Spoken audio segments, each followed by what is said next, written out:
മൂവാറ്റുപുഴയിൽ ആവേശത്തിൻ്റെ പുത്തൻ അലയൊലികൾ സൃഷ്ടിച്ചുകൊണ്ട് 2020 NDA സ്ഥാനാർത്ഥി സണ്ണി തോമസ് കടുത്താഴയുടെ പര്യടനം. വാഴക്കുളം, പൈങ്ങോട്ടൂർ പഞ്ചായത്തുകളിൽ വിവിധ സ്ഥലങ്ങളിൽ വ്യക്തികളെ നേരിൽ സന്ദർശിച്ച് വോട്ടഭ്യർത്ഥന നടത്തിയ ശേഷം ആരക്കുഴ, പാലക്കുഴ പഞ്ചായത്തുകളിലായിരുന്നു വാഹന പര്യടനം നടത്തിയത്. ആരക്കുഴ നെല്ലൂർ കവലയിൽ നിന്നും ആരംഭിച്ച പര്യടനം BJP ജില്ലാ സെൽ കോർഡിനേറ്റർ KK അനീഷ്കുമാർ ഉദ്ഘാടനം ചെയ്തു.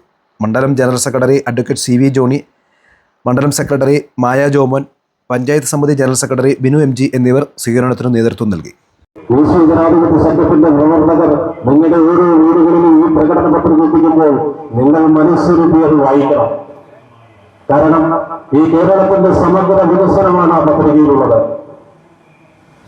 ഏത് തലമെടുത്താലും ആരോഗ്യപരമായി ആണെങ്കിൽ പോലും, വിദ്യാഭ്യാസ മേഖലയിലാണെങ്കിലും, ഇനി കാർഷിക മേഖലയിലാണെങ്കിലും, കുടിവെള്ളത്തിലാണെങ്കിലും, സാംസ്കാരിക രംഗത്താണെങ്കിലും ഈ കേരളത്തിനെ പ്രതിപാദിക്കുന്ന സമസ്ത മേഖലകളിലും ദേശീയ ജനാധിപത്യ സഖ്യത്തിന്റെ കയ്യൊപ്പോടുകൂടിയ ആ പ്രകടന പത്രിക അതിൽ പറയുന്നു, ഈ കേരളത്തിൽ. തുടർന്ന് പെരിങ്ങഴ, പള്ളിത്താഴം, കണ്ണങ്ങാടി, ആരക്കുഴ, മൂഴി ഉൾപ്പെടെ വിവിധ പ്രദേശങ്ങളിൽ സ്വീകരണം ഏറ്റുവാങ്ങി പാലക്കുഴയിൽ സമാപിച്ചു. മണ്ഡലം ജനറൽ സെക്രട്ടറി ശ്രീജിത്ത് നാരായണൻ, പഞ്ചായത്ത് സമിതി president Ajith V Govind, general secretary Sujith VR തുടങ്ങിയവരുടെ നേതൃത്വത്തിൽ സ്ഥാനാർത്ഥിക്ക് സ്വീകരണം നൽകി.